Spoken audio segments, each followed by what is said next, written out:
A Trip into the Darkness. Chapter 37. Mallory towel-dried her hair and added mousse to it before using her moisturizer.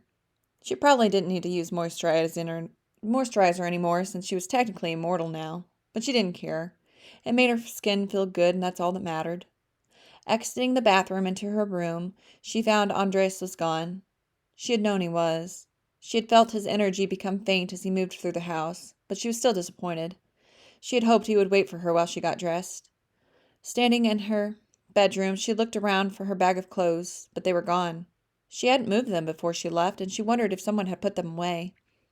Her bedding had also been changed and the room tidied. The sheets and covers on her bed were no longer white with blood stains, but instead a light teal. Wandering over to the closet that she had only ever looked in once, she opened the door and lost her breath. Yep, someone had not only put her clothes away, but had added to them. The racks were full of new designer clothing she had never seen before, along with more impractical shoes that filled the shoe racks. When had he found the time to get her more clothes? He must have had one of his employees go shopping on her behalf. Stepping inside, she could smell Sophia's scent. She must have been the person to put all the clothes a bit away. But when? Mallory wasn't certain how long she had been unconscious, but it must have been a while. Looking through the racks of clothing, she settled on a pair of black leather pants and a white lacy top. Her breasts were very prominent through the white material, and her nipples were proudly on display. Pursing her lips, she thought about changing into something more modest, but thought better of it. Andres knew she didn't wear a bra, and he still had had someone buy this shirt for her, so she was going to roll with it. Next, she found black combat boots and pulled those on. She wasn't certain what they would do with the rest of their day, but she felt ready for anything to come. Walking down the stairs, she felt his energy coming from the kitchen and followed him there. He was standing at the stove cooking them breakfast. He was already dressed and was also wearing a white button-up shirt today and black pants. She had never seen him in anything besides black and gray. A huge smile spread across her face when she realized they were matching. They hadn't planned it, and that tickled her. Turning around, Andres's eyes took her in, and she heard his sharp intake of breath as he moved away from the stove, leaving their food unattended. "You are absolutely stunning, my blue eyes," he said, coming to stand before her, brushing his lips across her forehead. His hands went up to her breasts, and he ran his fingers across her nipples, causing her body to tighten and her pussy to throb. She should not be horny for him again. They'd had sex 6 times earlier in bed. "As much as I would love to take you right here on the kitchen counter, we need to get ready to leave," he whispered before lightly pinching her nipples and taking a step back. He turned to the stove and she licked her dry lips and then asked him, "Where are we going?" Moving to stand beside him, she could see he was making eggs and sausage, and she could smell toast in the oven. It was simple and one of her favorite things to eat in the morning. When Sophia made them breakfast, there were always many weird foods that Mallory didn't recognize, though she was willing to try anything, and a lot of it was too spicy for her liking. "We are going to the mainland in Colombia. I know a very powerful warlock there who is well versed in magic and prophecies.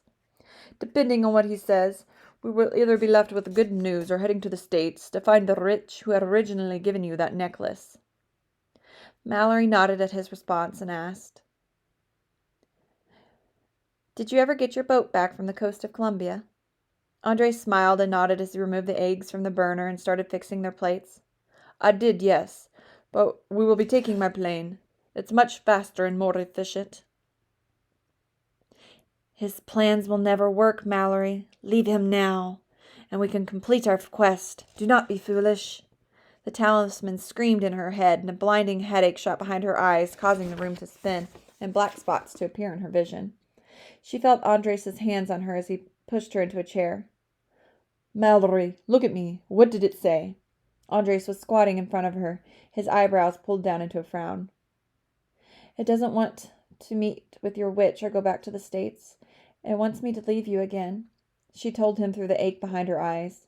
She felt a cold sweat break out on her palms and forehead, while nausea turned in her stomach. "You are not leaving me, Mallory. Do you understand? We will figure something out. But I will go with you no matter what." Andres' voice was stern, but his face was full of concern and worry. She smiled at him and reached out her hand to place it on his face. I think I might be falling in love with you, Andreas, Mallory whispered while looking to his eyes. A smile spread across his face when he told her.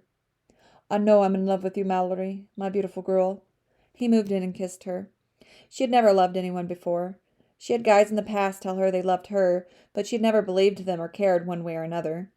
She did care about Andres, though, and the way his eyes lit up when he told her he loved her made her heart melt. Their passionate kiss was interrupted when the sound of Andres' phone started ringing. With a growl, he broke away from her embrace and stood up to answer it. What?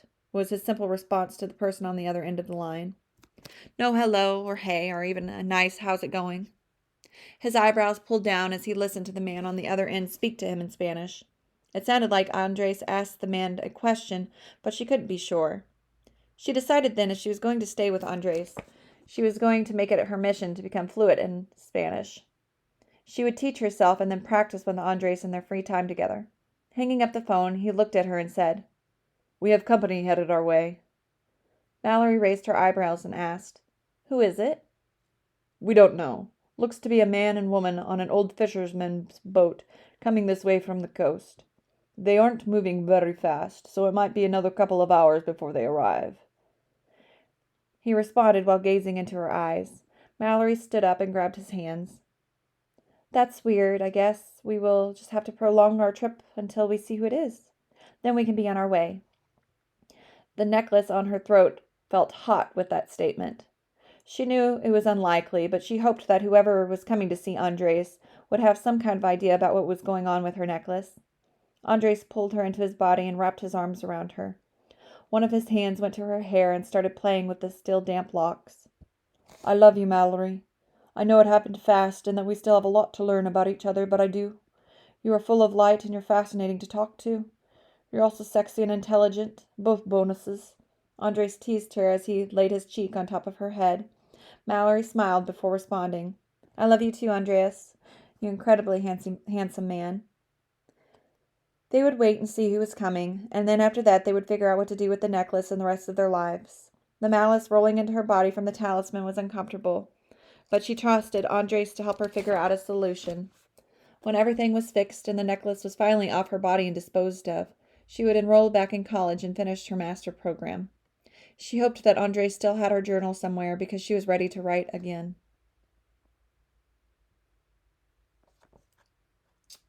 Prelude into A Trip into the Unknown, coming soon. Lance was devastated when he learned of his sister's disappearance. She is the only family he has, and he will stop at nothing to find and rescue her from whatever danger she is caught up in. However, in order to track her, he must first travel into the wilderness and request the aid of a powerful witch changeling. Harper had been hiding in her cabin for 20 years when a young, attractive, and charming male showed up on her doorstep requesting her help. His blood made her see red, and his touch affects her in ways that she didn't know was possible. Together, they must find Lance's sister and take a trip into the unknown.